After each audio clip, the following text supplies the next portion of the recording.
लोकसभा चुनाव के चौथे राउंड का मतदान शुरू हो चुका है। इस वक्त हम अलीराजपुर जिले के ग्रामीण अंचल वालपुर में उपस्थित है और यहाँ हमारे साथ में कुछ युवा जुड़ चुके हैं जो कि भारतीय विद्यार्थी परिषद के सदस्यगण हैं कि और इन्होंने इस बार मतदान का प्रतिशत ज़्यादा बढ़े और अधिक संख्या में मतदान हो, इसके लिए काफ़ी प्रयास किया है। हम बात करेंगे संयोजक है जो हमारे साथ में अखिल भारतीय विद्यार्थी परिषद के भाई साहब। सबसे बड़ा बताया कि आपकी सदस्य सभी टीम लोगों ने मतदान कर दिया है? सभी ने दिया। जी भाई साहब, इस बार आप लोगों ने जो मतदान का प्रतिशत बढ़ाने के लिए अपील की, इसकी मुख्य वजह क्या थी? अखिल भारतीय विद्यार्थी परिषद ने सभी पूरे अलीराजपुर जिले के कॉलेज, स्कूल व जितनी भी संस्थाएं थी उनमें हमारे सभी कार्यकर्तागण वहां पर पहुंचे और उनके बीच जो हमारे सरकार जो वर्तमान की थी उनके जितनी भी उपलब्धियां थी हमने उनके बीच रखी। हमने उनसे आग्रह किया कि आप राष्ट्र हित में मतदान करें। हमने उन्हें अच्छा बुरा सभी चीज़ों का आकलन करवाया। उसके उपरांत ही आप एक मतदान करने जाए।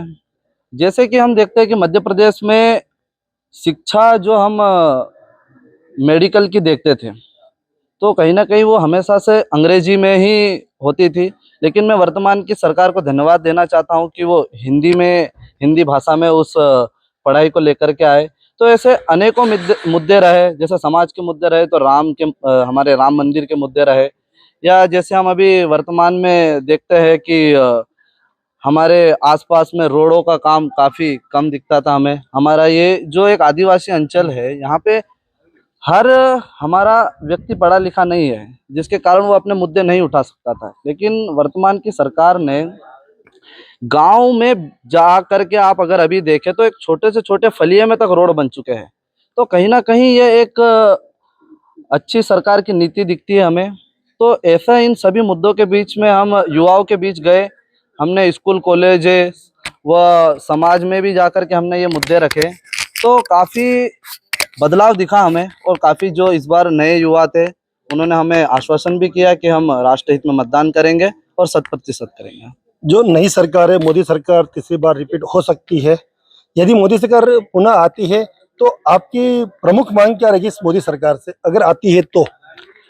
अखिल भारतीय विद्यार्थी परिषद, जैसे कि आप सभी जानते हैं कि शिक्षा के ऊपर सबसे अधिक काम करते हैं हम समाज में भी काम करते हैं, शिक्षा के लिए भी काम करते हैं, लेकिन हमारा मुख्य काम यही है कि हमारे जो इस आदिवासी अंचल में हम देखते हैं कि कहीं ना कहीं कृषि महाविद्यालय की कमी हमें दिखती है, हमें लॉ कॉलेज की कमी दिखती है, जिसके कारण हमारे यहाँ का जो युवा है वो कहीं LLB वो आदि इन सभी चीज़ों से वंचित रह जाता है।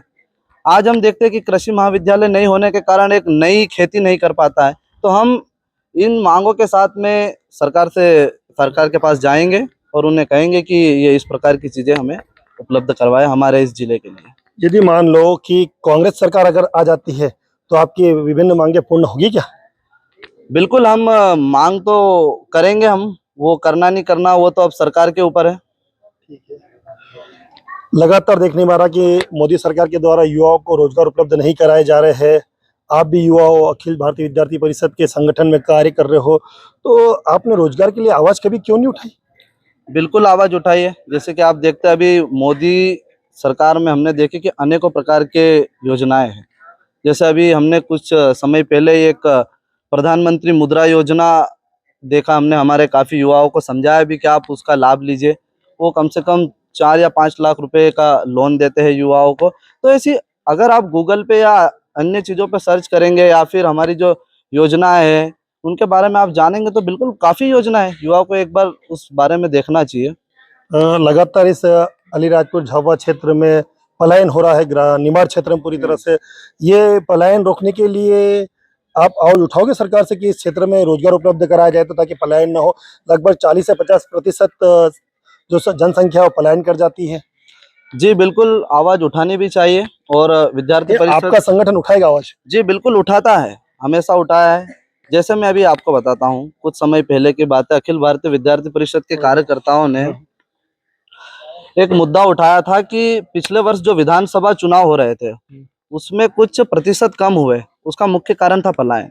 उसका कारण पलायन का एक ही था कि हमारे यहाँ पे रोजगार नहीं है। वो वहाँ पर केवल और केवल एक कार्य करने के लिए जाते हैं, वो है कि मिस्त्री का काम या मजदूरी का काम, ये काम करने जाते हैं। लेकिन अभी हमको वर्तमान सरकार में कहीं ना कहीं दिखाई देता है कि अभी जो जितने भी इंस्टीट्यूट, कॉलेज या स्कूलें निर्माण हो रही है, तो हमारे लोगों को रोजगार अभी मिल रहा है यहाँ पर। पढ़ाई तो कर लेंगे लेकिन युवाओं को रोजगार नहीं मिल पा रहा, नौकरी नहीं मिल पा रही, तो फिर ऐसी पढ़ाई किस काम की?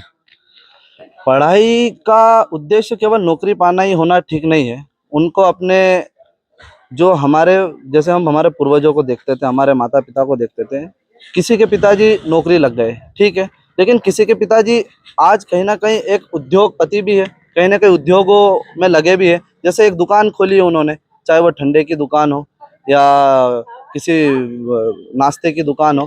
तो इस रोजगार पे भी युवाओं को बढ़ना चाहिए। केवल पढ़ाई से नौकरी पाने की चाह में चलना भी ठीक नहीं है। सभी युवाओं से मैं तो यही अपील करना चाहूँगा कि बिल्कुल हमें नौकरी की ओर भी जाना चाहिए, परंतु हमें जब तक हम निरंतर प्रयास कर रहे हैं लेकिन हम अगर सफल नहीं हो पा रहे तो हमें दूसरी ओर भी बढ़ना चाहिए, जिसके कारण ऐसा जो आप मुझे बता रहे हैं कि रोजगार नहीं मिल रहा है, तो बिल्कुल रोजगार भी मिलेगा उनको, अगर वो केवल नौकरी पाने के लिए ही चाह ना रखे तो। ये थे हमारे साथ में अखिल भारतीय विद्यार्थी परिषद के संगठन जिला संयोजक सस्त्या जी।